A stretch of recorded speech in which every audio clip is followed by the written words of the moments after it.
Dans le cadre de Jardinart, les mosaïques de Sophie Ribaud jalonnent de ci de là le fil vert. Après une visite de la ville, où on m'a montré les murs communaux, les endroits où je pouvais les placer, etc., je me suis dit, mais il y a plein de murs comme celui-ci, très beaux, avec des grosses pierres qui pourraient servir très bien de support à mes mosaïques. Donc j'ai pris l'empreinte de certaines pierres, enfin l'empreinte, la forme, le contour de certaines pierres. J'ai réalisé les mosaïques en atelier sur un support spécial qui permet de le faire en intérieur. Et je suis allée ensuite les poser, les coller sur les pierres que j'avais repérées auparavant. Il y a plein de choses dedans. Moi j'aime beaucoup, la mosaïque c'est une technique. Moi j'aime beaucoup faire des mosaïques de matériaux très très différents.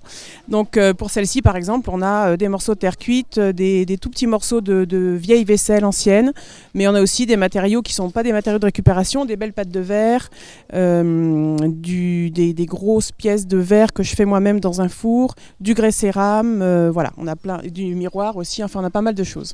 Le but du jeu, c'est de créer un mouvement et un relief, c'est-à-dire d'essayer d'avoir des lignes qui fassent vivre un peu la mosaïque, et puis des différences de niveau qui la rendent aussi vivante, qui permettent de donner envie un petit peu aux gens de s'approcher et de voir un peu comment c'est fait, etc.